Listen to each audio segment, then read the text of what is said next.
ஹாய்ங்க. இந்த வீடியோவில் நீங்கள் பார்த்துட்ருக்கிறது ஒரு மஸ்ட் ஹேவ் டூல் தாங்க. கண்டிப்பாக வந்து நீங்கள் ஜுவல்லரி பிஸ்னஸ் ரிலேட்டடாக ஹேண்ட்மேடோ இல்லை கிராஃப்ட் ஒர்க் எதாவது பண்ணுறீங்க, ஆர்ட் அண்ட் கிராஃப்ட் பண்ணுறீங்க அப்படின்னா இந்த டூல் உங்களுக்கு வந்து ரொம்ப யூஸ்ஃபுல்லாக இருக்கும். பென் நைஃப் டூலுங்க. இது எதுக்கு அப்படின்னா நம்ம கட் பண்ணுறதுக்கு. எஸ்பெஷலி இந்த ஷார்ப்பான எட்ஜஸ்லாம் நம்ம வந்து இந்த கட்டர் வச்சு கட் பண்ணும்போது அதுவும் நிறைய ஒரு அட்லீஸ்ட் ஒரு இந்த மாதிரி ஒரு 10 பீஸ் நம்ம கட் பண்ணுறோன்னு வச்சுக்கோங்க. ரொம்ப நமக்கு கையெல்லாம் வந்து வலிக்கும் இல்லையா? அந்த எட்ஜஸ்லாம் ஷார்ப்பாக கட் பண்ணுறதுக்குள்ள ரொம்ப டிஃபிகல்ட்டாக இருக்கும். இது வந்து உங்களுக்கு நல்லா யூஸ்ஃபுல்லான டூலாக இருக்குது. நான் வாங்கி யூஸ் பண்ணி பார்த்துட்டு தான் நான் உங்களுக்கு இந்த ரிவ்யூவே போடுறேன்.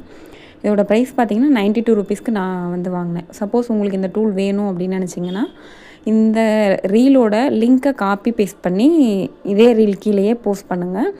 நான் உங்களுக்கு வந்து டிஎம் பண்ணுறேன். தனியாகவே லிங்க்கை வந்து நான் உங்களுக்கு ஷேர் பண்ணுறேன். ஓகேங்களா? ப்ளஸ் பார்த்திங்கன்னா இது ஒரு பிளேட் மட்டும் இல்லை. இந்த பிளேட் பார்த்திங்கன்னா ஒரு 5 பிளேட்ஸ் வந்து இதில் கொடுத்துருக்காங்க. 5மே நல்லா ஷார்ப்பாக இருக்குங்க. அதுக்கு கூடவே பார்த்திங்கன்னா ஒரு குட்டி க்யூட்டான பாக்ஸு. அந்த பிளேடை வந்து நம்ம இன்செர்ட் பண்ணி சேஃப் பண்ணி வைக்கிறதுக்கு ஒரு பாக்ஸ் இருக்குது. ஸ்டார்டிங்லேயே நீங்கள் பார்த்துருப்பீங்க. இதை எப்படி ஓப்பன் பண்ணி யூஸ் பண்ணணும் அப்படிங்கிறதுமே நான் காமிச்சிருக்கேன்.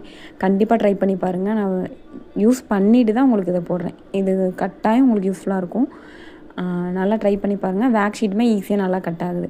பார்த்தீங்களா? இந்த மாதிரி நான் பண்ணும்போது எனக்கு வேக் ஷீட்டுமே நல்லாவே ஈஸியாக வந்து டேர் ஆகிடுச்சு. நம்ம அதுக்குமே ஃபஸ்ட்டு நம்ம ஓஹெச்பி ஷீட்டில் ஒரு டைம் பண்ணுவோம். அதுக்கப்புறம் வேக் ஷீட்டில் பண்ணுவோம்.